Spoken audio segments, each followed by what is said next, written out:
Guess if I had a gavel in my hand, I could bang it around a bunch, get everybody woken up, ready for the entertainment here tonight. First of all, thank you everybody for coming here tonight. This incredible turnout and amount of people that are here tonight means a lot to myself, to the board, and to the town. So first of all, I appreciate everybody that is here. You know, I'm honored to be with you tonight and to present the 2022 State of the Town Address. As always, it's my pleasure to introduce our town board members.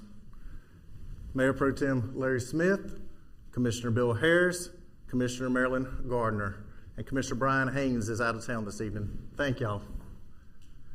Fuquay-Varina has many citizen boards that contribute to the needs of our town.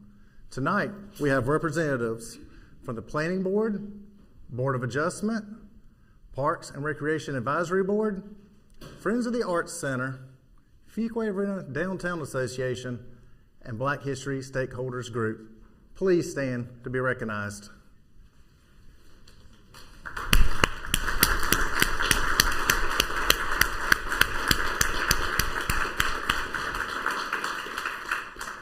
Thank you for your service to our town, and thank you for being involved.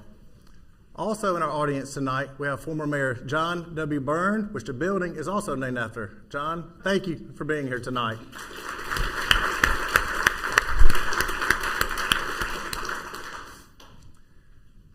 "2022 was a year of design and planning for the town.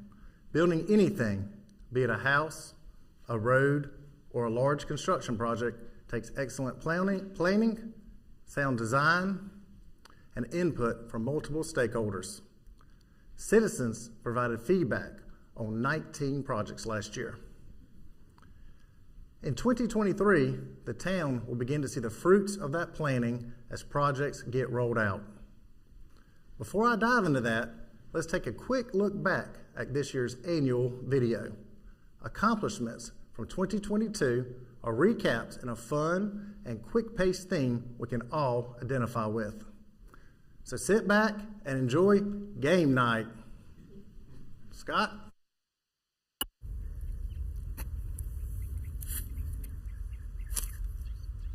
Boom! Let me know when you've had enough.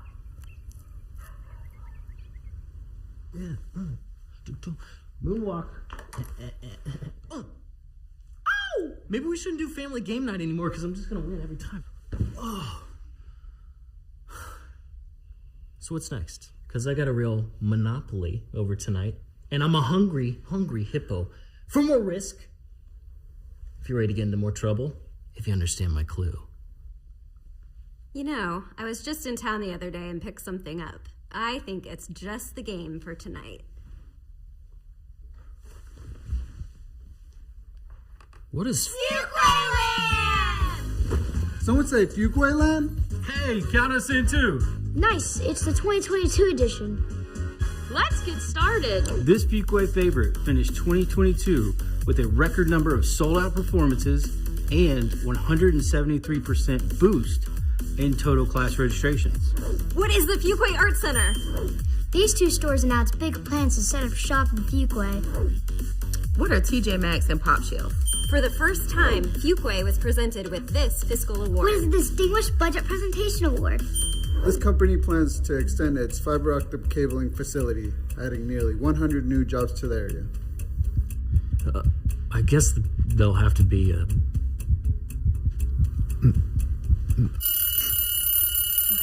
Tech.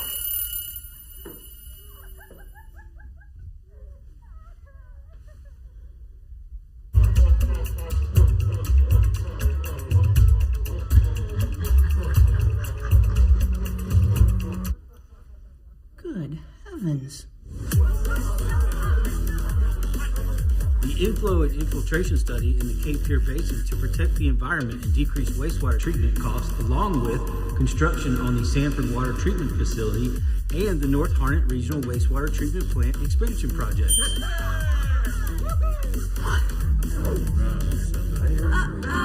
The inspections department completing over 58,000 inspections, 1,600 new single-family permits, and an investment of $356 million in residential construction. The The adoption of master plan for the Hilltop Needmore Town Park and Preserve, including the design for the 77,000 square fair community center. What? Okay. Oh, yeah.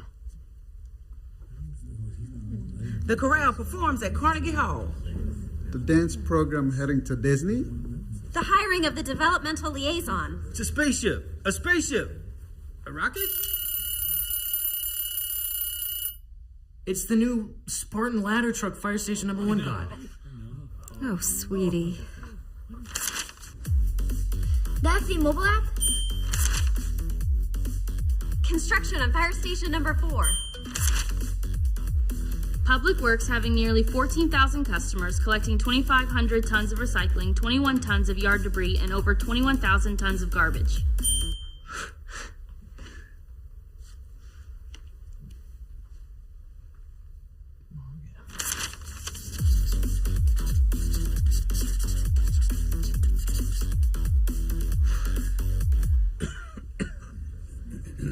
The police department has 64 sworn-in officers now. Dad, while that's correct, the department has 2 canines now.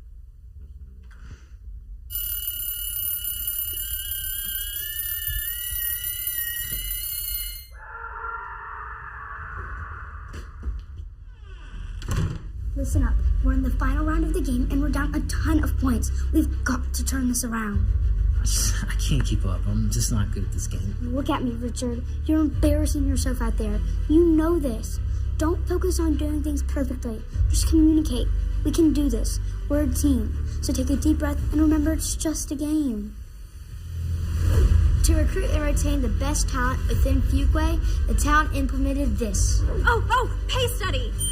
The amount of transportation projects beginning in 2023 and 2024. 9? Oh, you and Chief, Brandon Medina.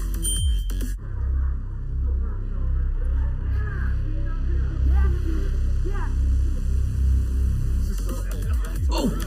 Fuquay Police Department passing the North Carolina League of Municipalities risk review process. Somebody better call for help because we are lighting Fuquay on fire! Fire?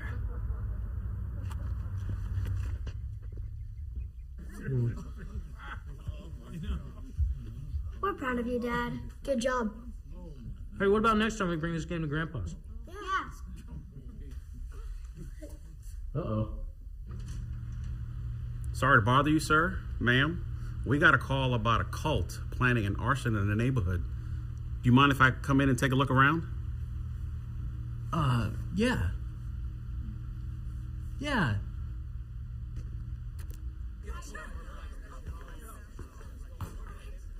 What in the world's going on here? If you're gonna act out the new land use plan, you at least need to include the pedestrian master plan. Fuquay land is our family's absolute favorite. What's Fuquay land?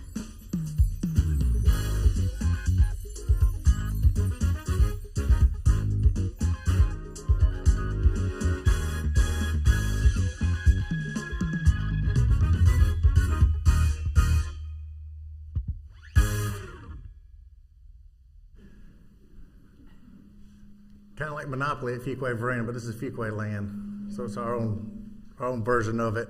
You know, you can't make a video without having great actors, and some people I want to recognize that are in this video right here are, majority of them are local staff members of ours right here that work with the town of Fuquay-Varina. We had David Taylor with Human Resources that was in the video. Tiffany Trice with Parks and Recreation that was in the video. Eva Mayfield in Planning. Daisy Mitchell, who's a daughter of Jennifer Mitchell in our engineering department, and Ulysses Martinez with Parks and Recreation. And then Amazing Studios had Janelle Hamo and Hannah Kennedy in the video right here. This video cannot be made also without the help of our communications department, Susan Weiss and Alex Ballman. We appreciate your help. Scott Clark with IT and his entire department helps put together everything for today and with the video too. So thank all of y'all for your help. You know, our annual accomplishments video is a look back. However, I like to focus my remarks on what citizens can expect to see in 2023. While everything we do is essential, I am limiting my comments to the major goals and projects our town board and staff will focus on in the next 12 months to preserve and improve the quality of life for citizens in Fuquay-Varina. Transportation, everybody's favorite topic. When I delivered the state of the town last year, I asked you to be patient about roads, as that big changes were on the way. Your town board understands that the time you spend driving to destinations, whether it's work, shopping, or school, affects your quality of life. We are designing road projects and doing our best to find state and federal funds to help pay for projects. The town has secured $17 million in grant funding for 6 road and 3 sidewalk projects. All will be under construction by this time next year, and most of them this year. At our town board retreat in February, we prioritized 7 new additional intersection improvements. The design will start this year, and construction will begin within 18 to 24 months. This year, construction on a town-wide traffic signal system will begin. This project will synchronize stoplights with adjacent intersections to create better traffic flow in town. I know traffic signals are some of the biggest concerns for our citizens. Here in Fuquay-Varina, we are taking action to get traffic moving. We hear you and are addressing your concerns about traffic. Myself and this board sits in the exact same traffic. Public safety. Public safety is important to our residents. Our recent community survey indicates that citizens overwhelmingly feel safe in Fuquay-Varina.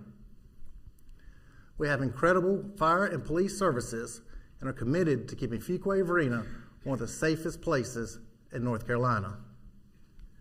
Nearly 1 year ago, we were pleased to welcome Police Chief Brandon Medina to Fuquay-Varina.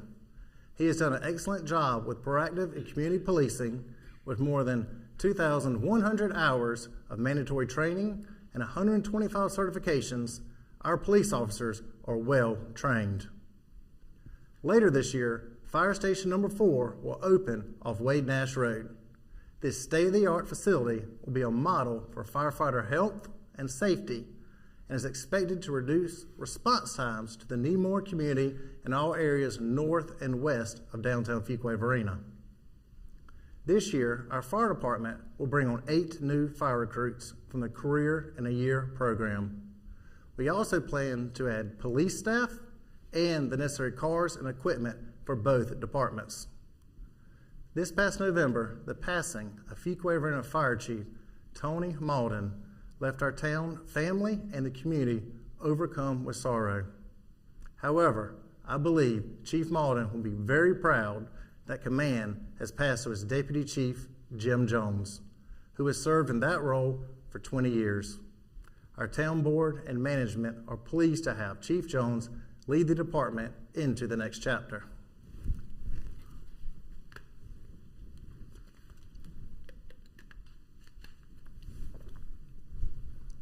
Economic development. I want you to know our economic development strategy is paying off. For example, the town announced late last year that manufacturer Burktech is investing $27 million to double its footprint and create 100 new jobs. For years, people have told me they want retailers like TJ Maxx in our town, and TJ Maxx will be open very soon this spring. The Gold Leaf Crossing project will bring a diverse mix of retail to our town and is scheduled to begin site construction this summer. Wake Med recently began construction on an 82,000 square feet medical building, bringing medical services to our front door. This year, the town will complete a downtown generational master plan. This plan helps determine our downtown's future and helps us continue to support existing businesses, recruit new businesses, and keep our storefronts filled. Infrastructure. To focus on economic development, we must have a vital water and sewer system. Fuquay-Varina has partnered with surrounding communities to increase our water and sewer capacity through expansion projects. Both projects are important for recruiting new high-end commercial development like shopping centers and restaurants and grocery stores and ensuring future capacity for our town. Quality of life. Fuquay-Varina has an excellent quality of life.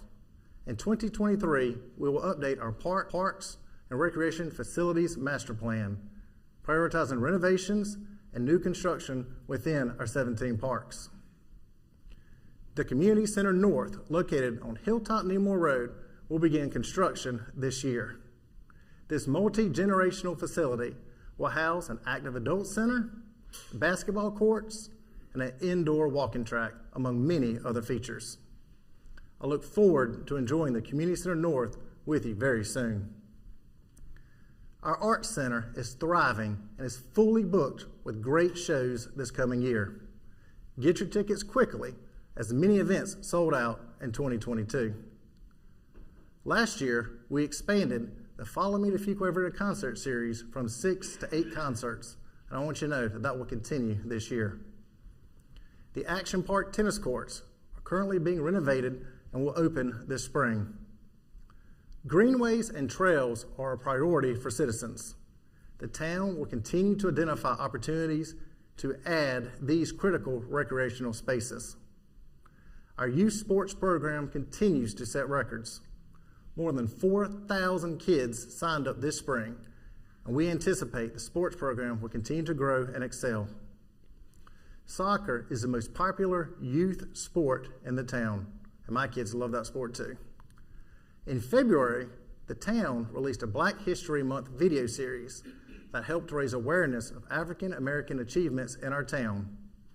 I'll ask the stakeholder group to continue their efforts this year.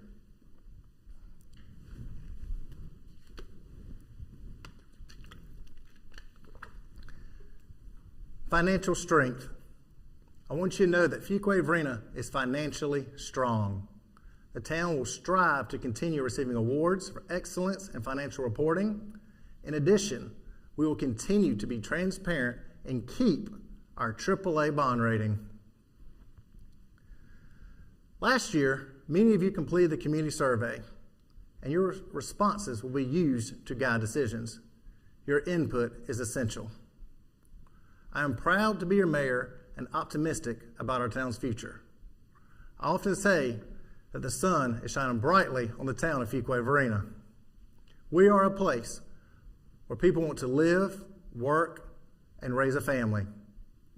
With transformational economic development and infrastructure projects underway, the town board and town staff continue to meet and exceed the expectation of our residents and business community. I want to thank the 328 full-time town staff for their diligence and hard work over the past year. You won't find a more dedicated, professional team anywhere. Fuquay-Varina's a dash more. A special thank you to the town management team. Town Manager Adam Mitchell, Assistant Town Manager Mark Matthews, Assistant Town Manager Jim Seymour. Their efforts make it possible for the town to deliver on the daily needs of residents while anticipating and planning for the future. I want to thank the town board for their service and financial stewardship for the people of Fuquay-Varina. Finally, I want to thank our citizens.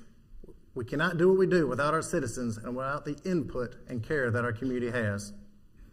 I have the privilege of speaking with people daily and seeing how connected they are to our community.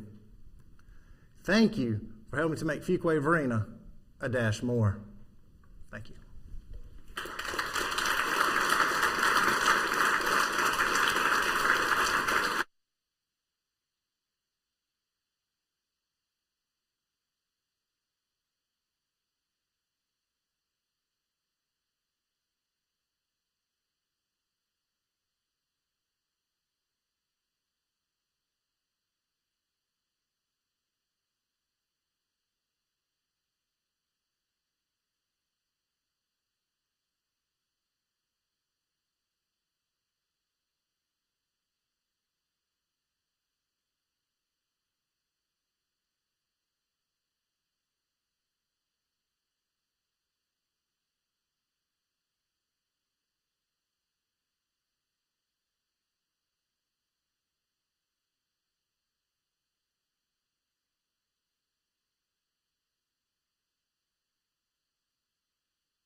I know it's coming.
Good evening, everybody.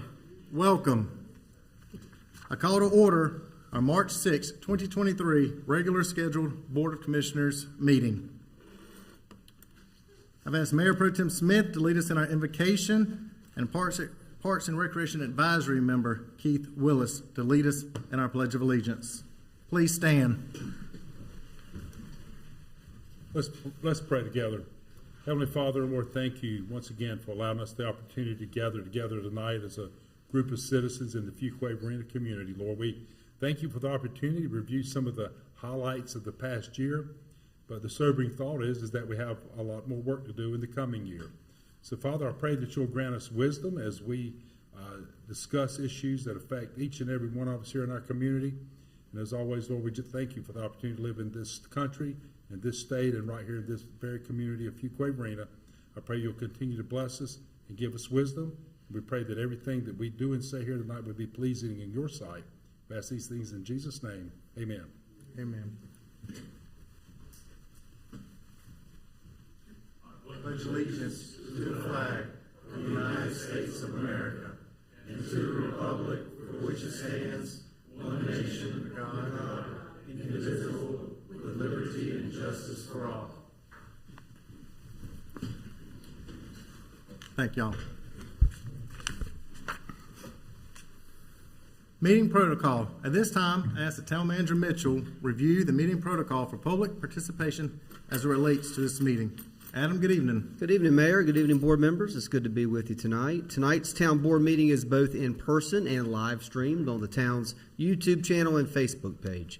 Tonight's meeting contains a public comment period and one scheduled public hearing. The public is invited to comment in person. When it is the appropriate time, Mayor Massengill will call on those wishing to address the town board. All attendees that have appeared in person to address the town board during the public comment period should provide your name and address on the registration sheet by the podium prior to the public comment period beginning. We ask all those wishing to address the town board either during the public comment period or a scheduled public hearing to begin their comments by clearly stating their name and address for the public record. The public is asked to keep all comments to 3 minutes so that all that wish to speak can be heard in a timely manner. To be respectful of those that may have different views on matters addressed by the town board, we ask all that are in attendance to respect the decorum of the meeting by refraining from clapping, making loud noises, and generally showing support or displeasure for comments made during the public comment period or public hearings. Police Chief Medina will be asked to escort from the boardroom anyone not respecting the process, and it is the discretion of the mayor as presiding officer of the meeting as to whether or not to continue the public comment or public hearing period if the meeting protocol is not followed. This concludes the protocol for tonight's meeting. Thank you, Adam. Thank you. First item on our item of business tonight on our agenda is the approval of the minutes. Item 3A, February 21st, 2023, Town Board of Commissioners, regular scheduled board meeting, and February 9th through 10th, 2023, Town Board Strategic Planning Retreat. Any changes or additions to the minutes? If not, I'll entertain a motion. Mr. Mayor, I make a motion to approve the minutes of the February 6th meeting of the Town Board of Commissioners as presented and recommended, as well as the minutes for the retreat as presented and recommended. I have a motion. Do we have a second? Second. It was February 21st. Second. It was Second. 21st. Okay. We have a motion. We have a second. Any further discussion? All in favor say aye. Aye. Any opposed? Motion carries. Thank you. Our first presentation we have tonight is item 4A, Commercial Real Estate and Hotel Feasibility Market Study Report, Kimley Horn and Associates. More information about this agenda item will be presented by Economic Development Director McNeil and Jessica Rossi of Kimley Horn. Tiffany, good evening. Good evening, Mayor and Town Board. In 2022, the Town Board authorized Kimley Horn to conduct a town-wide commercial market study. This study provides a market assessment of development trends, economic development conditions, demographics, and growth opportunities in the town of Fuquay-Varina. The town will use this data to support economic development and planning strategies. Tonight, we have Jessica Rossi, who is the project lead with Kimley Horn. She will provide an overview of the study's findings. Thank you, Tiffany. Good evening, board. It's a pleasure to be here in front of you tonight. Tiffany said I have 20 minutes. I'm going to try to keep it to that, so I hope that there's a few questions as we go through. We started on this project last year, and it's really been a pleasure working with the town and with Tiffany. We were able to dive really deep into a lot of different data sets and really kind of understand the real estate dynamics in this community. And the ultimate goal here was for us to be able to project where the town is going, what types of real estate will be in demand in the future to keep up with the rapid pace of population growth that you've had in the community. So with that, we have a quick agenda with several items, and we'll kind of use this as a divider to pass between item and item.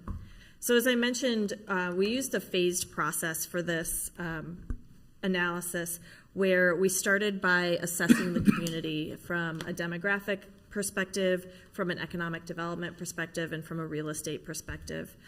We used that information, that baseline of information that we got in step one, to help to estimate future market potential.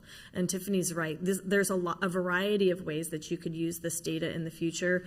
You have a downtown master plan coming up. You have other planning initiatives. You have economic development initiatives. So there's a lot of data in here that could be used in different ways for a variety of projects that the town has going on. And then ultimately, we used that information to try to identify some development opportunities from a short-term and from a longer-term perspective for the town. We looked at a variety of areas, geographic areas, when we were analyzing the town. The primary area that we utilized for this study is the planning area, which is the town limits plus the ETJ. The reason we did this is that it held constant some of the analyses that were prepared as part of the comprehensive plan, and it kept things very consistent. So throughout the analysis, you'll see the planning area referenced a lot, and that is this area, which is the town limits and the ETJ. In almost all cases, we compared that to a larger region. Being part of the Triangle region is a real benefit to the town of Fuquay-Varina from a growth perspective. The Raleigh region has been on everybody's radar, and as we kind of see the region continue to evolve, that growth and development will impact and influence what happens here in Fuquay-Varina. From a community characteristics standpoint, we started with some economic development snapshots, which we have here on the screen, but I'll walk through some of the highlights on the coming slides. From a jobs perspective, the jobs in the planning area fall heavily on retail trade currently today.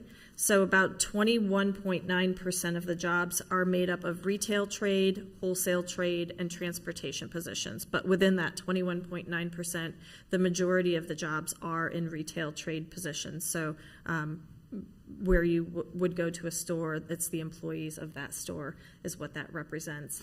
The next 18.2% of the jobs in the planning area are education and healthcare positions, followed by leisure and hospitality, which are going to be dining and hotel positions. When you look at the planning area for Fuquay-Varina compared to the county, the overall share of the county's jobs is about 2.1% here locally.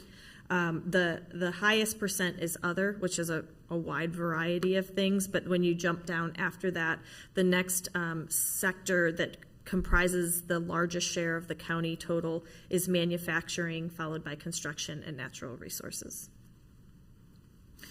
When we look at commuting patterns, there are more people leaving Fuquay-Varina every day to go to work than there are coming in, which is probably not a surprise to most of you. When you look at destinations of those people, 27.5% of them are traveling to Raleigh, 13% are traveling to Cary, making up the two largest destinations for commuters. Although it's not to be said that there's no one traveling here for work. Every day, about 9,600 people do come to Fuquay-Varina for their employment.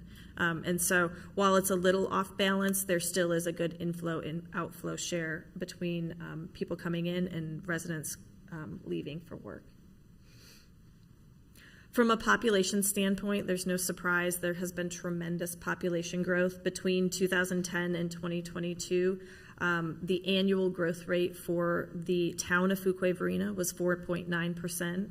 For the planning area, it was 4.2%. So there has been very, very strong year-over-year growth. The town has reached almost 40,000 residents by 2022. The planning area has exceeded 60,000 residents. You can see that the age comparison, so the blue bar is Fuquay-Varina and the green is the larger Raleigh region. There's a higher share of younger children in the planning area. However, most of the other age cohorts are pretty similar. And you can see here that the median ages are pretty consistent across the board between 36 and 37 years. When we look at educational attainment, you'll see that, again, the blue bar represents Fuquay-Varina planning area. The planning area residents have higher shares of people that have achieved an associate's degree and higher share of people that have achieved a bachelor's degree. So very highly educated area as well. About 72% of the population is white here. From a household income perspective, you can see that there's a lot of consistency across the 4 geographies that we looked at.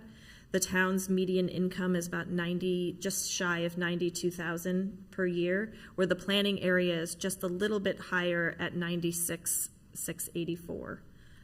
Both of those measures are consistent with Wake County and quite a bit higher than the Raleigh region.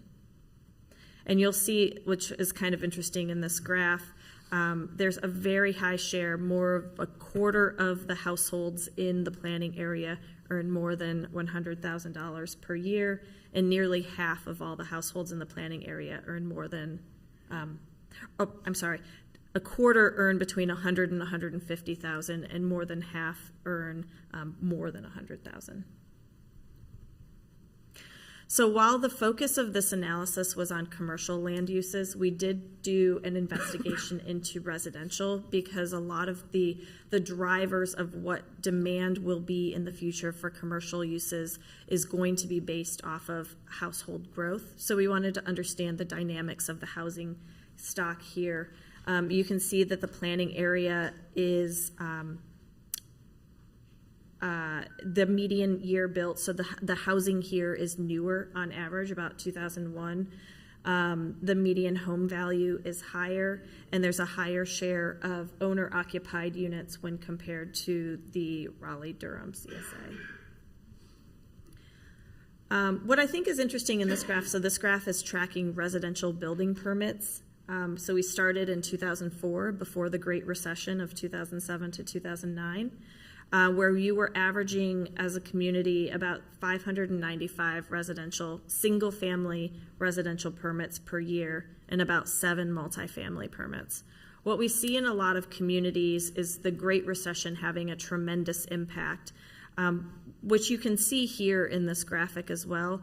But what is really interesting is the huge rebound that has happened since that, particularly in the last 5 years, where you see the average number of residential building permits increase dramatically, particularly in 2020, 2021, and 2022. Since the recession, there have been on average 744 single-family units per year and 44 multifamily units per year. But if you go to 2021, there was about 1,800 residential single-family permits in that year.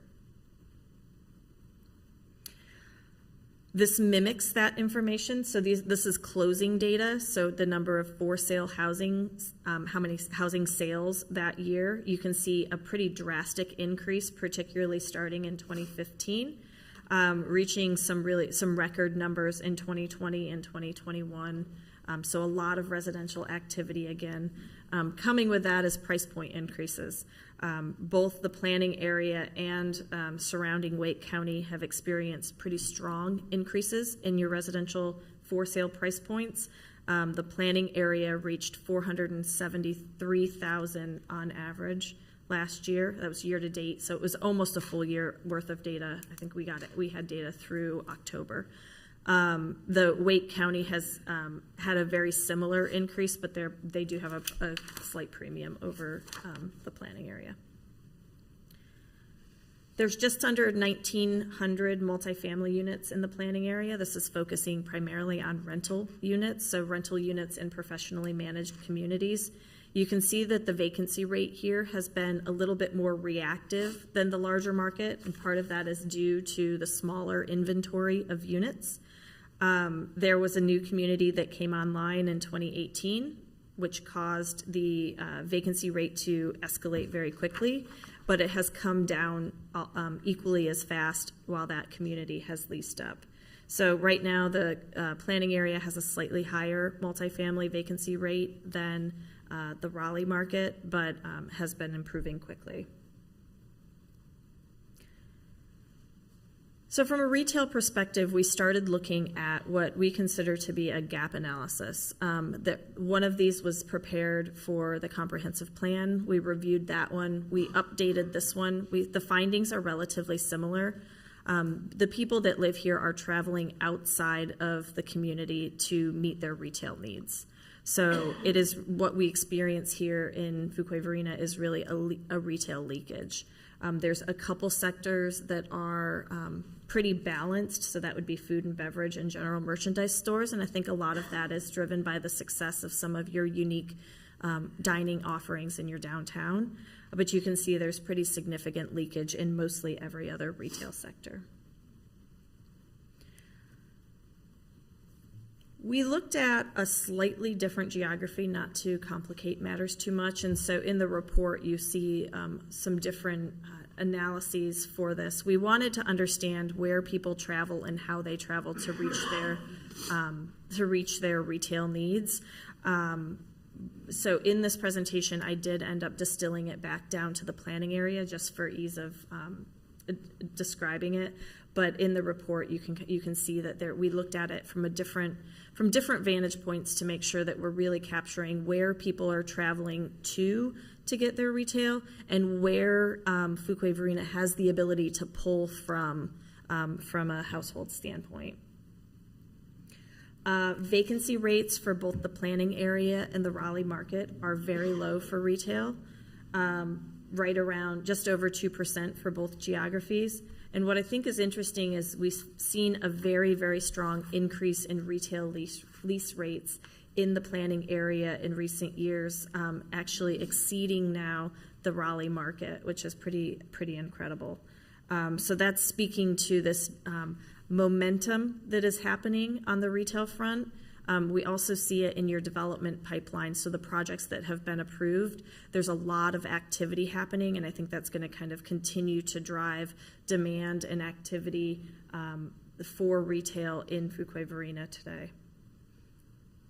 From an office standpoint, there's not a lot. There's just under 560,000 square feet of office in the planning area. Vacancy rates are actually very, very low here, and that's probably speaking to the available supply that is there. But what is interesting is that some of the price points that you're achieving for office space here are very consistent with the larger market, which is, I think, a very good thing. When we look at hospitality, so this is the hotels in the area, there are 3. I think we've heard a lot of interest in how we can attract new hotels. So there's 3 that have just about 120 rooms total. From an occupancy rate standpoint, the planning area is performing very similar to the Triangle market. And you can see the impact of the COVID pandemic in 2020 in both markets. And what's really been interesting is to see the occupancy rates increase to measures that were to measures that are almost as high or higher in some years of pre-pandemic norms. We've also seen a really rapid increase in average daily rates. Here locally in the planning area, that has exceeded pre-pandemic levels. And so just kind of sharing really quickly, the focus here that I'd like to point out is this map. So the blue shades underneath are employment densities. And so the darker the shade of blue, the higher the density of jobs in that area. The green dots in the map are hotel facilities. And so what you can see in this map is how very closely aligned hotels in this area are to major job centers. So it gets even more concentrated as you get even closer to RDU, but major job centers along US 1 and again along US 401 have been attractive for hotels. We're seeing them kind of development of hotels travel south. There's a new hotel in Holly Springs. There's one under construction, and so it's kind of moving in your direction, and we see momentum gaining some traction. I mentioned the development pipeline. There's a lot of development. There are just over 2,800 residential units under construction. These are for sale, so these are platted subdivisions that they are actively building in. There's 264 rental units under construction. And then there's another 2,800 units proposed. So these are working their way through the entitlement process, are probably not platted yet, and 778 rental units that are proposed. On the non-residential side, there is about 110,000 square feet of retail space under construction. There's a lot proposed, and I think that's actually something that's really exciting to me. When we look at how much retail is coming, it's kind of speaking to how prime your community is to receive it. It's going to address that leakage that we saw in our analysis and help to stabilize the vacancy rates and bring them up, because right now there's just not a lot of available space. There's almost 1.1 million square feet of retail proposed. The majority of it, 800,000 square feet of that, is part of one development. For office, there's about 63,000 square feet under construction and 52,000 square feet proposed, and there are no known hotels under construction or proposed in your community. So ultimately where we got to with this analysis was for a period of 10 years trying to project the development activity that, including the development activity, trying to project the demand that is, that will be available in the community, and whether that's short or long term. Because there's such a robust retail pipeline, a lot of the demand for retail will be accommodated within that, but we found excess demand of about 151,000 square feet after that 1.2 million that's under construction or proposed. We see demand for another 193,000 square feet of office space. This is going to be driven by medical space that's seeking to be closer to their patients, service office, accountants, lawyers, things like that, that again want to be closer to their customers, as well as some professional office jobs. And we saw demand for about 100 hotel rooms because there's nothing in the pipeline. All 100 rooms would be in play. So just kind of really quickly walking through, and then we can transition over to questions. You know, retail nationally is very, very strong right now. After having a kind of a rough 10 or 15 years from a development perspective, retail has kind of come back in, particularly in situations where it is experiential. Your downtown is a great example of that. And so we do see that type of activity will find your community with the average incomes that you have, with the pace of growth that you've experienced, and the pipeline of development from a residential standpoint that you're going to continue to experience. Retail will find its way to this town. We found most retail sectors are representing shorter term opportunities, including grocery, dining, general retail. Home goods and specialty downtown are coming and also represent a shorter term opportunity for the town. From an office perspective, this is not as rosy of a picture. Office dynamics have been impacted pretty significantly since COVID. A lot of it is a change in where people want to live and where they want to work.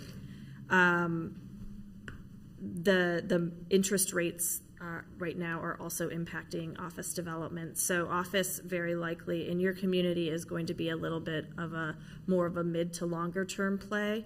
And I do think it's going to be driven primarily by medical office and office users that want to be close to their customers. And then finally, from a hotel perspective, interest rates have also impacted hotel development, but we are still seeing more of that move forward than we are office space. There has been really strong, really tremendous recovery since the pandemic, and we expect that to continue, particularly for leisure travel. That has come back very strong. Business travel is still kind of working its way back to pre-pandemic norms. And so we think kind of the opportunity here, it would be eventually some sort of a limited service facility, similar to what Holly Springs honestly has achieved, or a boutique hotel facility that would be located very likely close to your downtown. And that was a lot. to throw at you after a very exciting state of the town presentation. So I thank you for bearing with me as I went through all that. Can I answer any questions or any comments, discussion? Make it simple in some of those terms that you described of locations. What are some of the brands that make up some of these types of markets that you're describing? You're talking about mid-tier, upper tier, middle tier, low, medium tier. What do you see as poised best for from a brand standpoint? Yeah, so on the retail front, I think that your brand perspective is going to kind of be on the mid to upper tier, and it's going to be retailers that are kind of following the dynamics that your community already has. So higher incomes, higher education rates, higher growth. What types of hotels are these? Like Red Roof Inn, Motel 6? From a hotel perspective, I think it's going to be more similar to some of the activity that we've seen in Holly Springs. So, a Holiday Inn Express. It's going to be, at least initially, I think it would be more likely to attract a hotel that's higher than the levels you currently have, but probably doesn't have sit-down dining. So like the amenities will be more geared toward kind of quicker turnover from so Holiday Inn Express, Aloft, things like that are kind of Aloft, we like that. Yeah. Okay. I know, Tiffany, you've had a lot of contact from hotel motel developers and different interests in our town and in different spots. What do you have recommendations for us that we can help make ourselves attractive for these types of hotels to come here? Do you have any recommendations to us? Yeah, so the report has a section about kind of attracting hotel development, and I think that honestly a lot of the stuff that the town has done to date has been effective in that Tiffany's had some of these conversations. There's communities that would just love to have a conversation. Making sure that there's available sites. The average kind of upper mid-class hotel is going to be looking for somewhere between 2 to 4 acres. So making sure that there's, sites for a hotel development. Honestly, I think it's going to come very naturally, particularly as some of these larger retail developments that are in the books and hopefully moving forward come. That is going to kind of generate a type of activity that will be very attractive not only for retailers but also for hotels. There's just a lot of synergy between those two development types. So when you talk about that, obviously you're talking about some of the land along 401 North, and that goes direct to an exit at 540 and Wake Tech and that whole corridor right there. How does that impact things? Absolutely. Wake Tech finishing up help us or hurt us in that area? Yeah, absolutely. I think that that's a really strong area. As we patiently wait for 540 to kind of wrap up, there's a lot of opportunity for how people access your community.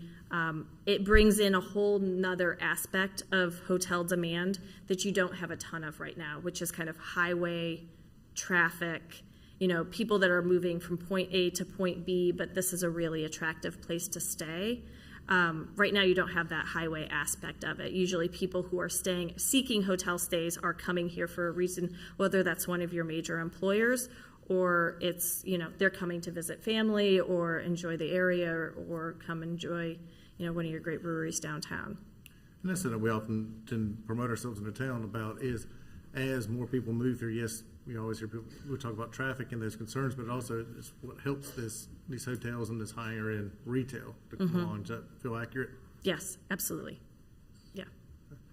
Any board members have any questions or comments for her or for Tiffany? I just have a question. I know you had identified certain areas like education and healthcare, that there were a lot of activity in those areas here in Fuquay-Varina. And at the top of the list was trade and, was it trade and manufacturing? It's trade and transportation. Trade and transportation. Yeah. In your experience in the emerging communities, how do you transition where you can become more competitive in attracting the healthcare industry here, because that trend seems to be growing more and more? Yeah, that's a really good question. So I guess unpacking it a little bit. So trade and transportation is primarily made up of retail trade positions here locally. Right. Your second largest employment sector is healthcare and education, which is kind of split, a little bit heavier towards education positions, but there is a good bit of medical office here, which is filling in some of those healthcare roles.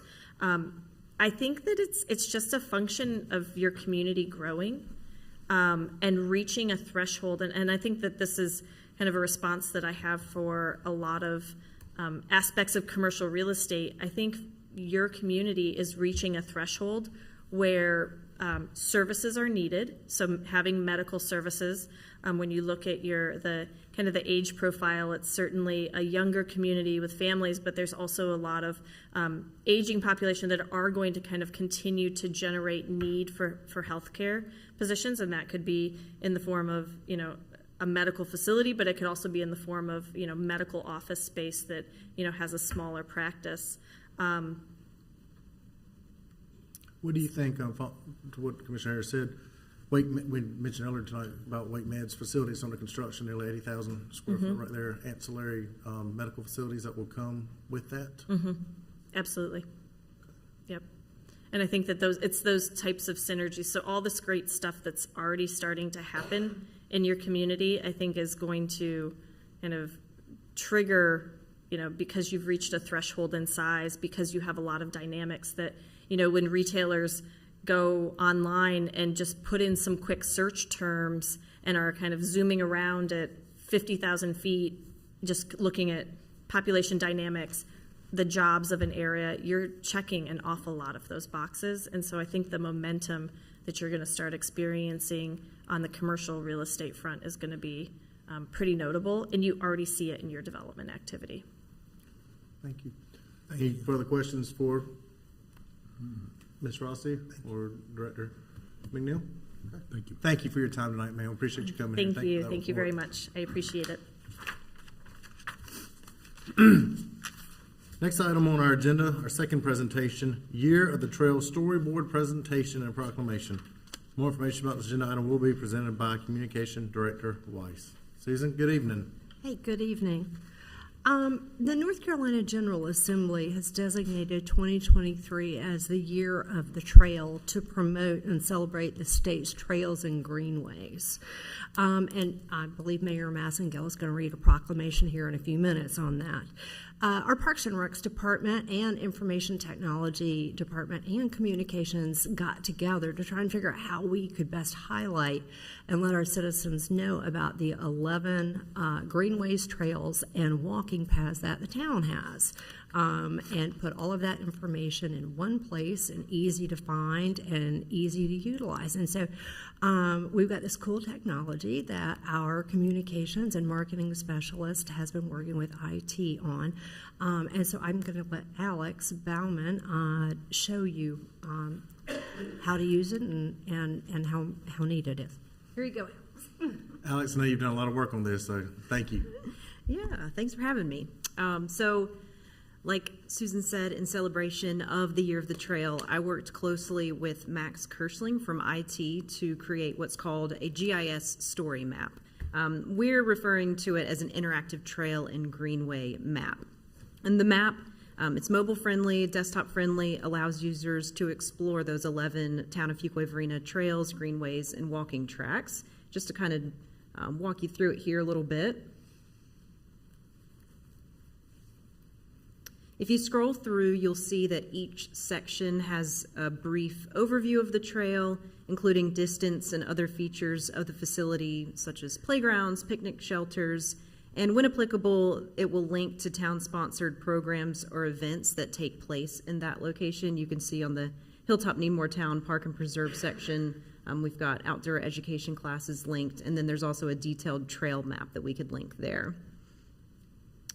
Now, as you scroll, you see that the map moves with you. So now we're on the Alston Ridge Park walking track, and we'll move on to the Jeff Wells Trail. Users may also manipulate the map itself by, you can zoom in and out, and you can also move around and jump to sections. If you know exactly where you want to go, you can jump to the section and it'll the story map will move with you to that information. This interactive map is housed on a new Trails and Greenways webpage on the town's website. Just want to give a big thank you to Max Kirschling from IT for working on the technical side of this project, and to Trey Baggett from Parks, Recreation, and Culture Resources for helping with the Trails and Greenway information, because as you can see, there's a lot in here that I think our residents will really appreciate learning more and actually being able to see the map. And our hope is that the residents and visitors who come to Fuquay-Varina will use this map to learn more about our trails and maybe, hopefully, be inspired to visit them during the year of the trail and beyond. So thank you.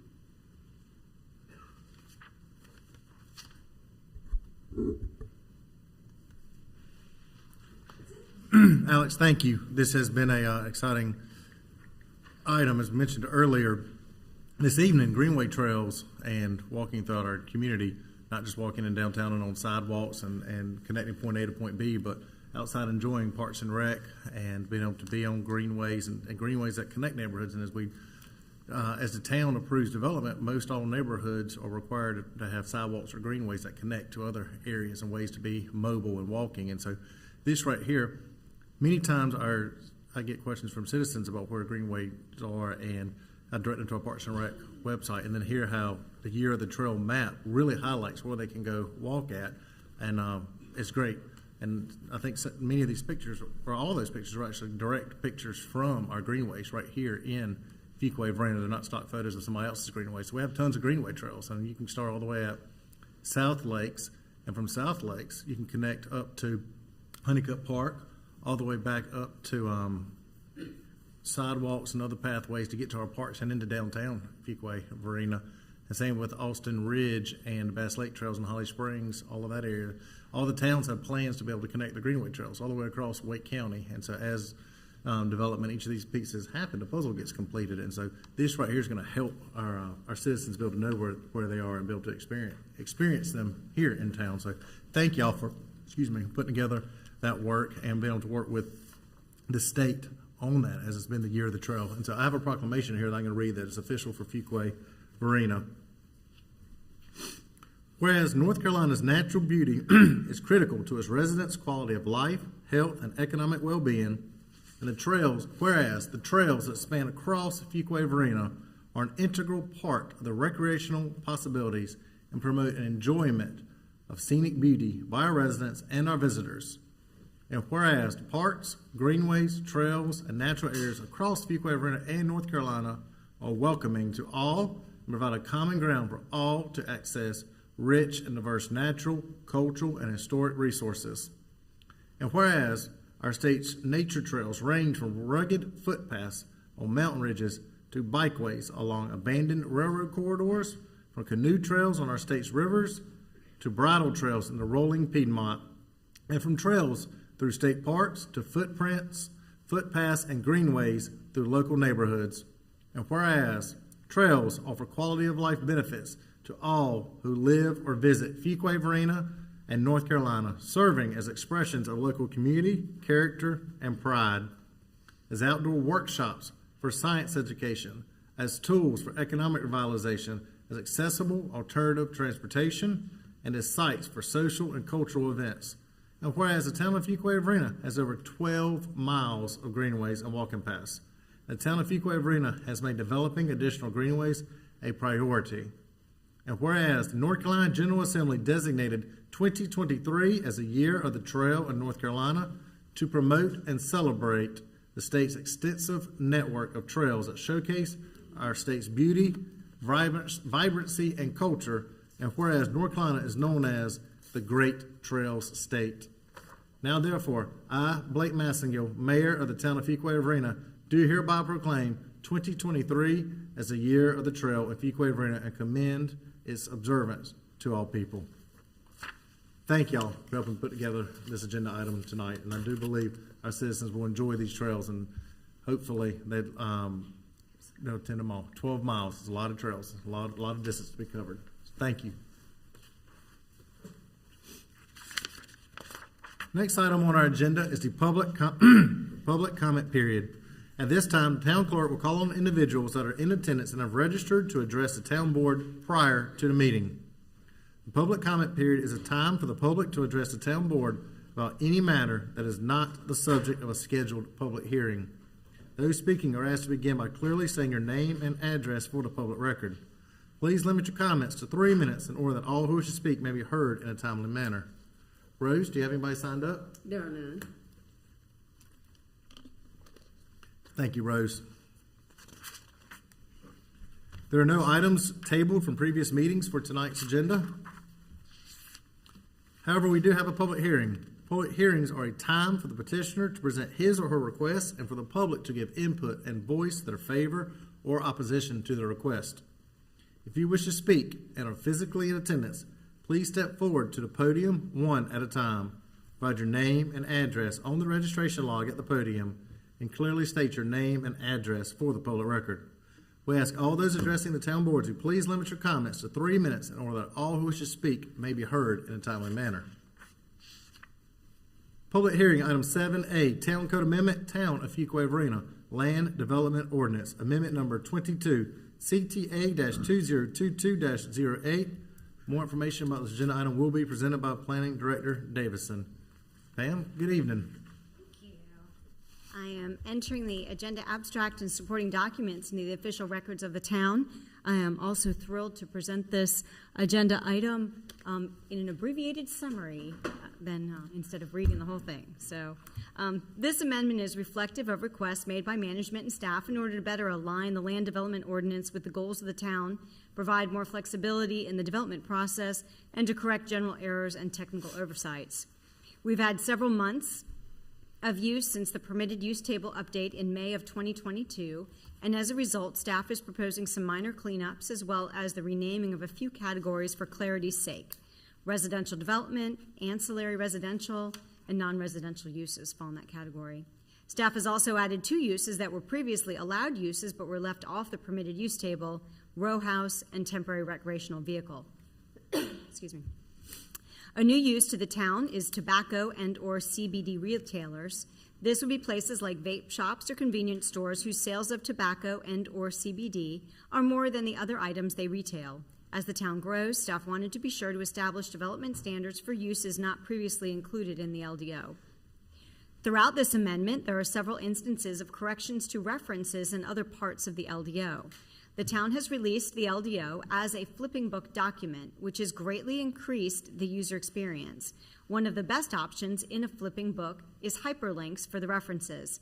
During the formatting of the flipping book, staff noticed inaccuracies of some of the references, and they're amended herein.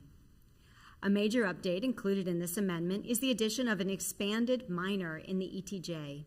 An expanded minor is a tool by which property owners may subdivide their property up to 8 lots under the minor subdivision standards, subject to the understanding they're basically developing under the Wake County standards and are not eligible to connect to town utilities or receive town services. Additional standards have been established to govern the private streets resultant of this expanded minor subdivision. Another important update is a cap placed on rec fee in lieu. Regardless of subdivision land price or lot size, the cap for recreation fees in lieu is now $5,000. This is to ensure that development of downtown residential lots and redevelopment of infill lots is not discouraged as a result of the current tax-assessed value of the property. And the final big update worth mentioning is the change of the required parking standards for mixed-use projects. A previous amendment expanded vertical mixed use into some of our commercial zoning districts, but did not address how the parking requirements should be handled. The overall town standards apply the highest demand calculations to the whole development. This new language will allow for the combined residential and non-residential uses to be included in the calculations, as well as offer an opportunity to justify shared parking where applicable. There were several other small changes, but these are kind of those big ticket items, so I'm available to answer any questions you guys might have about those or any other changes. You mentioned planning board earlier. What was the recommendation for planning board? It was unanimous. They did have 2 questions. One was about those private road standards that we did really incorporate using the Wake County standards. There was some concern that some of those may be outdated, so we did have our engineering staff review those. We made a couple of small changes to that to kind of bring it up to the current standards. And the other question that the planning board did have was about the mixed-use parking standards, and we are really excited to not only add an opportunity to combine the calculations, but also for an administrative adjustment. So if they feel and can justify that there's shared uses, there's opportunities that the residents and the retail and commercial areas will not be using the parking spaces at the same time, they can provide that justification, which gives us a little extra flexibility on some of these newfangled developments that we're hoping to see.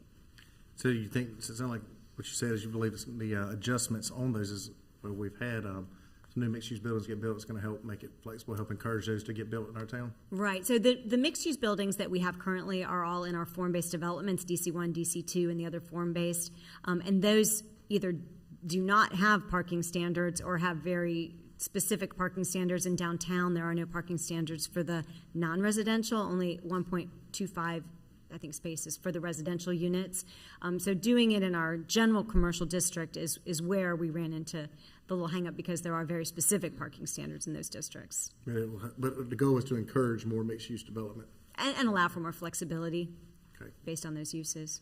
Great. I think the projects we have built so far in town have been great projects. They're exciting, and I know there's a new one on the east side of town that this board approved last year, and hopefully this encourages more to come. So thank you, Director Davidson. And just to note, the recommendation tonight is to approve CTA 2022-08, Amendment Number 22, an amendment to the Town Code of Ordinances, Part 9, Land Development Ordinance, as presented and recommended by town staff. The text amendment improves upon the Land Development Ordinance and is reasonable and in the best interest of the public for the reasons identified by management staff. Thank you. Mr. Mayor. I was going to open the hearing. You want a question for staff before the public hearing? Yes. Okay. Just a quick question. Mr. Davidson. Thank you. Ms. Davidson, I just had a question about the cap on the recreation fee, unit fee, not exceeding $5,000 per unit. How did you, what was the discussion around that figure? I know that we live in uncertain economic times. Inflation is a reality, and I'm just interested in knowing how you came to that amount, that particular figure. Sure. So generally, when our residential subdivisions come through, the rec unit is calculated at preliminary subdivision design. So at that point in time, for a large subdivision, it is generally a farm field. And so it is based on the county tax assessed value of that agricultural land. So we have been coming out with numbers per lot, per unit, of about $2,000. Right? Okay. Now, when you have an infill project or a residential, it is already zoned residential, and it potentially is already in town, a small lot. We have had numbers of coming up between $10,000 and $11,000 for a single lot, which is quite a big difference from $2,000 for residential subdivisions. And so we wanted to just make sure, again, that the development in town or of an individual lot that was already zoned residential and therefore may have a higher tax assessed value, pays into the rec unit, obviously, but not an exorbitant amount that would prevent potentially the development of that property. Okay. And you see that often on infill development, I believe, when we're encouraging. There's been a hindrance to encouraging downtown development, single-family houses. Right, when the property's already zoned residential and potentially already subdivided. Anything that's not farmland. Yeah, and again, with the larger subdivisions, you have to realize that tax assessed value generally of a large agricultural parcel of many acres also includes wetlands and steep slopes and undevelopable acreages. So generally, when you have a small lot, it's a fully developable area, so it's going to be valued higher. Okay, so that's part of the entire philosophy of encouraging development downtown. Okay, thank you very much. Yep. Okay. The hearing is now open. Does anyone wish to speak in favor of the Land Development Ordinance Amendment Number 22?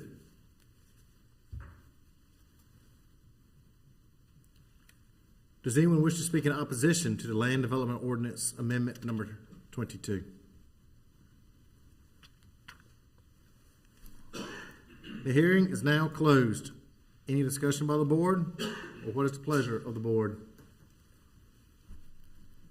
I entertain a motion. Mr. Mayor, I make a motion to approve CTA 2022-08, amendment number 22, amendment to the Town Code of Ordinances, Part 9, Land Development Ordinance, as presented and recommended by town staff. We have a motion. Do we have a second? Second. Motion second. All in favor say aye. Aye. Any opposed? Motion carries. Thank you. Next item on our agenda is the consent agenda. What's the board's pleasure on the items on the consent agenda? Mr. Mayor, I move we approve the consent agenda, item A, B, C, D, E, F, G, and H, as presented. We have a motion. Do we have a second? Second. Motion second. All in favor say aye. Aye. Any opposed? Motion carries. Management, there's one item on there I want to point back to highlight for the public that may be here tonight or watching at home online is item D. D is in doggy. Downtown. D is in downtown. That's what we should say. D is in downtown Varina parking lot. This right here in our agenda tonight is a highlight that we know that parking has continued to be a difficulty in some of our downtowns. And what this agenda highlights is on the Varina side of town, the big concrete pad where the warehouse used to be. That item right here was just the town approved, where the company that built, thank you for putting that up, built a building behind it. If you're facing this, the far left-hand side, that building, the storage building, has donated all this land to the town. The town's getting ready to redevelop this into a high-class parking facility right there for all of our downtown businesses and downtown enjoyment there. And so I think this is a exciting opportunity in our town. I mean, think about how many times we all know on this board and people in the public have gone shopping downtown or had different times that parking has been tight and to say the least, or having to walk further. And this is an opportunity with over 100 parking spaces. And then also, not only does it provide an amenity for our residents of 100 parking spaces, the redevelopment the town will pay for, but it was donated land. It takes an eyesore and makes it a beauty at the same time, or beauty as a parking lot can be with landscaping and islands and such. Any comments you want to add to it? Did I miss anything? No, I just appreciate the property owner being cooperative and working with us as we developed this plan, and it was a conversation that took place over a lengthy period of time. It involved our assistant town manager, Jim Seymour, it involved our economic development director, Tiffany McNeil, our town attorney, and just a lot of great work by a number of our staff to get it to this point, and very excited to be bringing this proposal before the board to get funded and advance this project moving forward. It's going to be a nice amenity for our community. When do you think that construction will be able to start on this parking lot, or more? And first question is, when will it start? When will it finish and be able to be used? Yeah, we have the design concept. We'll have to refine that a bit. We're working through legal matters to get closure on the property, which is in motion. I'm hoping that we'll be in a position to bid this work sometime late summer, and by this time next year, people being able to utilize it. So we. Meanwhile, I think the current owner has been fairly flexible with people that park on it to go to downtown Varina. I know once it's going to be a construction job site very soon, which will be difficult to be parked on. But once we close on the property and the public can park on there as we get process to get construction going. Yeah, my hope is that once we close on the property, we're going to be moving very quickly from that point to advance construction moving forward. Well, I know this can't come soon enough in the Varina side of town. A lot of those businesses are going to be happy when we say they're aware of that, and we'll work on the same thing in Fuquay side of town. So. That's right. Thank you. Thank you.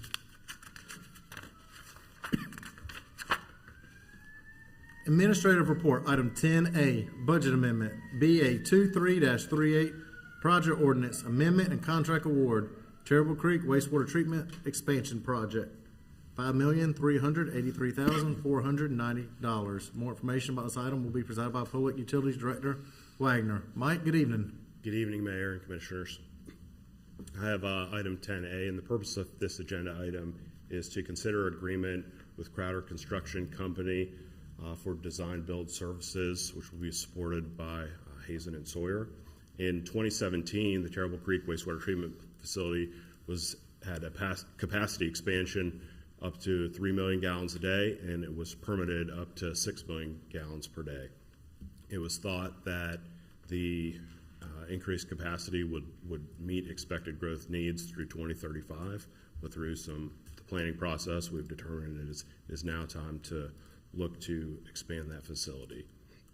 An RFQ was issued in September, and the first solicitation of statement of qualifications was received in October. Since only one was received, we needed to receive at least 3. We reposted that solicitation in October, and then again received 1 statement of qualifications, which was the Crowder Construction Company. Again, there is a fiscal note associated with this. There's currently $1.9 million in the Terrible Creek Expansion Project line item to upsize the effluent sewer line, and there will be a budget amendment for the remaining funds. The facility is going to go through multiple changes out there. Attaches the diagram, expanding the administration building, adding new treatment basins, and making sure that the generators and electrical facilities all meet the new demand of the plant. Management and staff's recommendation is a motion to approve the Terrible Creek Wastewater Treatment Plant Expansion Project Budget Amendment BA 2338, project ordinance amendments for the Terrible Creek Wastewater Treatment Plant Expansion Project Ordinance, and contract award to Crowder Construction Company to design, build the Terrible Creek Wastewater Treatment Plant Expansion Project in the amount of $5,383,490 as presented and recommended. Are there any questions? Director Wagner, you had mentioned in here that it's going to take 18 to 24 months for design. So that's from here till then, it's 2 years for design. At that point, be able to start construction. How long do you believe construction will take? With current pace and what was submitted by the Crowder team, we're anticipating construction being completed in 2027. Part of the design build process, we're going to start to hear buzzword, an acronym called GMP, which is Guaranteed Max Price. The goal right now is to try to get a 60% GMP to try to purchase materials with long lead times right now. As of last week, a new generator required for this facility has a lead time of just 18 months by itself. So the sooner we can get a good GMP and order some of those long lead time products, the better we'll hit that 2027 deadline. And that's which is in line with what this board's been discussing and what you and management have brought to this board's attention about expanding this facility and the time frame to be able to get it done. Is pretty much in line with that still. Yes, Mayor. Okay, great. Thank you. Any other board members have any questions? Not, entertain a motion. Mayor Massengill, I move that we approve the Terrible Creek Wastewater Plant Expansion Project Budget Amendment BA-23-38 Project Ordinance Amendment and Contract Award to Crowder Construction Company to design and manage construction of the Terrible Creek Wastewater Plant Expansion Project in the amount of $5,383,490 as presented and recommended. We have a motion. Do we have a second? Second. Motion second. All in favor say aye. Aye. Any opposed? Motion carries. All right, Director Wagner, tell them to hurry up and get to work. Other business. First item of other business is item 11A, Manager's Report. Adam? Thank you, Mayor. I'll keep comments brief tonight, but a few things I want to update the board on.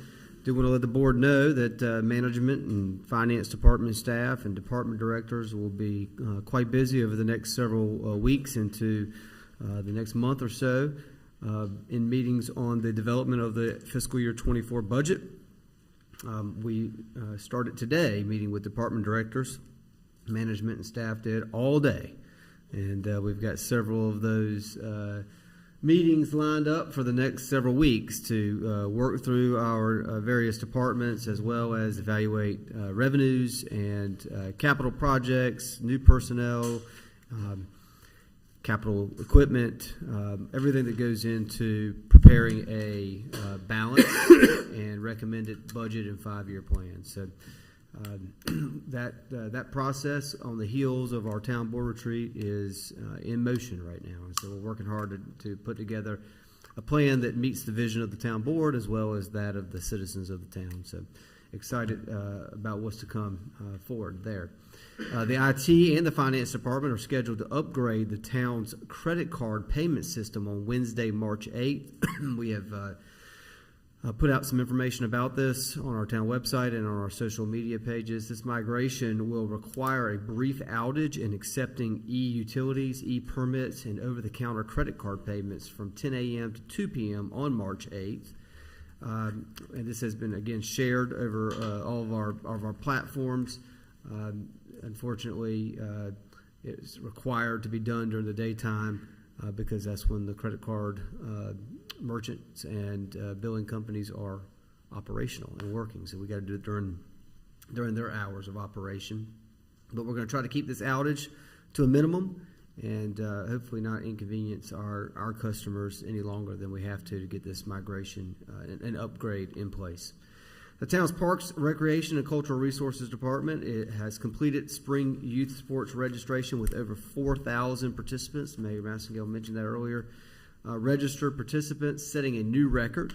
And adult softball and soccer registration is now open. So if you know anyone who's interested in adult softball or soccer, please encourage them to register. Teams must register by March 11th.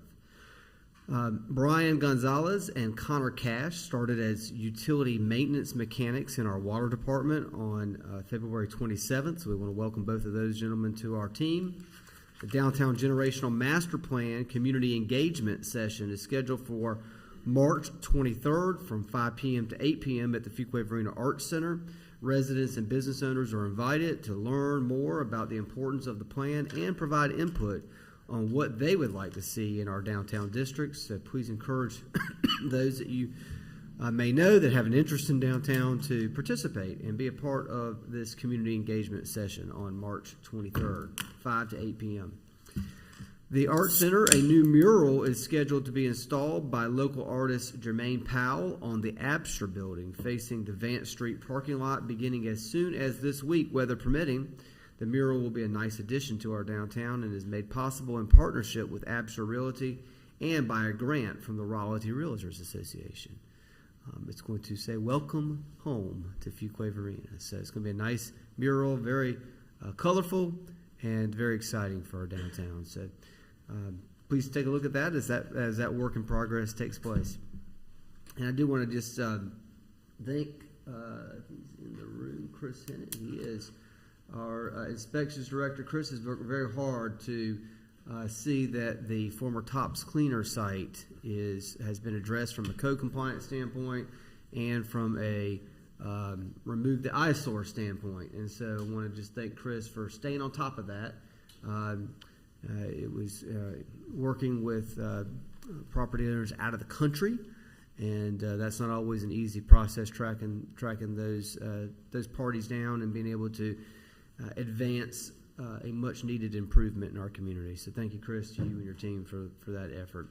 We do have a project status report included in the agenda materials for March of this year. Please take a look at that if you haven't had a chance already. A lot of great updates on the projects that we're making progress on and advancing on. So we're checking boxes here in Fuquay-Varina, which is a good thing, something I always encourage our staff and remind our directors we want to try to do. Mayor Massengale in a moment, I think, will be just leading some brief discussion with the town board on the 23-24 budget. But again, I wanted to remind the board, I've got a couple great events coming up on the horizon. Coffee with a Cop at Eggs Up Grill on Main Street, Tuesday, March 7th, tomorrow from 9 a.m. to 10:30 a.m. The Art Center on March 9th at 7 p.m. will host Downtown Jazz, Swinging into Spring from Sinatra to Ellington, featuring Kate McGarry and Keith Gans. And on March 23rd, At 7 p.m., Portrait of Aretha Franklin. CC Tennille celebrates the Queen of Soul. So please come out, or encourage those to come out and support that event. If there's tickets available, I'm not even sure. If not, maybe you can get some on the secondary market. Okay. Coffee with the Cop, Hilltop Needmore Town Park and Preserve Clubhouse, 4621 Shady Greens Drive, Monday, April 10th, from 9 a.m. to 10:30. So we're going to host it out at our clubhouse there at Hilltop Needmore Town Park and Preserve. And on April 13th at 7 p.m., again, Downtown Jazz, continuation of our series, Sirens of Song, Ella Fitzgerald, Sarah Vaughan, and Nina Simone, featuring Shanna Tucker. And so some great events. And then one last one, April 29th at 7:30 p.m., Rodney Marsalis and the Philadelphia Big Brass. So a lot of great events coming up that I think the community is going to be happy about. And I forgot one, April 15th, Who Hijacked My Fairy Tale, featuring comedian Kelly Swanson. So we got some comedy built into there as well. I have no further comments, Mr. Mayor. I'm happy to answer any questions that the town board might have. Otherwise, I will stand down. We'll make a note on some of those events right there. Make sure I have them written down. Everybody loves a good comedian. Before we go to town board member comments, item 11C on our agenda, do need to speak in regards to that fiscal year 2023 to 2024 budget discussion. This board has had multiple opportunities between retreat, workshop that's coming up for further discussions, public hearing that was had here already. I encourage the public to put any kind of input that they have, but this is a formal opportunity if any board members have anything to add that's not already been discussed. I think we had an excellent retreat, and you got a lot of great projects that this board has approved coming up. We talked about 7 intersection projects earlier tonight, quality of life projects, and I think this board has given a good direction to management. This is an opportunity if any board members have forgotten anything or to bring up here at this point. At the same time, if you come up with something after tonight, email it to you, let you know. Let you be aware. Excuse me, be aware of it. So anybody, any comments to add or anything? All right. Going over the 22 pages of minutes from the town board retreat, it was astounding what you all helped us cover in that length of time. I feel really good about what we did toward the budget process. It is impressive. I agree. I'm proud of it as well. Very good. Well, we'll look forward to the budget. We'll have budget workshop meetings coming up here soon. I think they're already on all of our calendars. Yes, sir. The date's been decided. So great. All right. Board comments. Commissioner Gardner, do you have any comments tonight for us? Yeah, yes. This is the time of year when things are starting to kind of gear up again, I think, for some more activity during the warmer months. FEDA, the Fuquay-Varina Downtown Association, just had their annual retreat, and we've got a lot of exciting initiatives in the planning stage to help us increase the vitality in our downtown core and bring some foot traffic. And it was a really good retreat, I think, and many thanks to the town board for allowing us the training room upstairs. It was a very good place to have the main part of our meeting. We appreciate it. That group will be heading to the North Carolina Main Street Conference next week, March 14th through the 16th in Statesville, and we have always one of the largest contingents there, and I am so proud of our organization, our Fuquay-Varina downtown organization, because we make a really good showing at this event and get a lot of great information.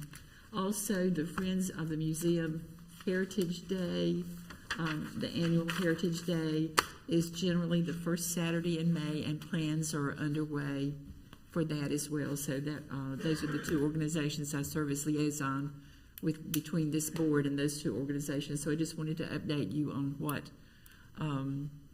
is going on with those two organizations. And also, I didn't get to go all the way through it, but that project status report has 65 projects. I don't know if most people realize that or not, but that means that as a town, we have 65 projects in all the many phases of our town government in process at this time that we are tracking. So that just lets you know what what kind of work is being done by our staff and some really, really committed people. And it seems you should read it if you can. Check on it because it's exciting. It lets you know where those transportation projects stand. Thank you. A lot of good things happening. A lot of good things happening.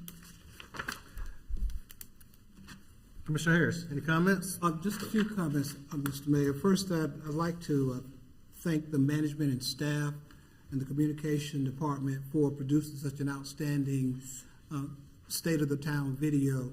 It just makes me recognize we're doing so many different projects and doing so much in regards to the community that I think that was just a great example of what we're doing as a community, and then to try to trim it all down to such a presentation that was not long presentation. I think it was a great project, and thank you so much for the information. I can see the community at large viewing that, and maybe they'll get just a taste of what we recognize as a board, as the energy and the commitment of the staff that we have and what we're doing here at Fuquay-Varina. So thank you. The other thing is, I like what Jessica Rossi and Kimberly Horn have identified, and that is that we as a community, we're at a threshold, and I think that's exciting because that lets me know that there's a future that we can continue to grow and be competitive based on all of the information that was presented to us tonight, which I think was very timely, and I really, really appreciated that report. I mean, I thought that was excellent. And it sets the stage for us as we go into budget discussions as to how we want our community to grow. So I appreciate the video. I appreciate the information that was presented tonight. And thank you, Mr. Mayor. Those are my comments. Thank you, Commissioner Harris. Representative Smith, any comments for tonight? I think Commissioner Gardner and Commissioner Harris have covered it. I agree with them wholeheartedly about the presentations tonight. I'm pretty excited what we've accomplished, but really excited about what's on the horizon. I appreciate our staff putting that together for us and bringing the reports to us. That's all I've got. Thank you. Friday, this past, what do you say, one quick comment, y'all have heard me speak enough tonight. This past Friday was a day of schools in our community, somewhat I call the day a day of schools, and several schools kicked off reading months and reading weeks at their schools and different events that they had, and so I partook in, and several members of our staff went and read books to kids. I know we had several different departments represented, so first of all, thank you, staff, for taking your time to go out there in the community and read at these schools. It means a lot to these kids, and I got to read to a kindergartner class. That was one of the different groups, and they were an exciting group to read to.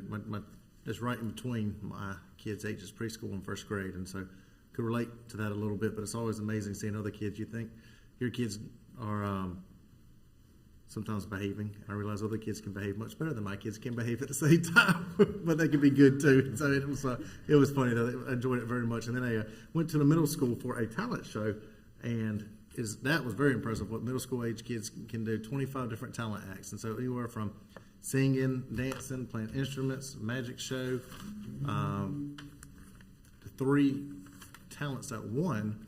One was 2 girls doing a magic show. One was somebody playing the electric guitar, and one that was doing a song on the violin. And so the other 2 judges that were with us were music teachers, and they explained to me how hard it is to do those 2 songs on a violin and on an electric guitar, and at the same time do a magic trick and not get caught when you're that age. And so that was really neat. I enjoyed that. And so proud of these kids in our community and what they're doing too at the same time. I know, Manager, I believe we do have a closed session for this evening. Yes, sir. It's recommended that we go into closed session pursuant to North Carolina General Statute 143, 318, 11A, 3 attorney-client privilege, and A, 4 economic development. Okay. We'll have a motion for closed session. So moved. Second. Motion and second. All in favor, say aye. Aye. Any opposed? Motion carries. We'll take a short recess just to clear the room, and we'll go right into closed session.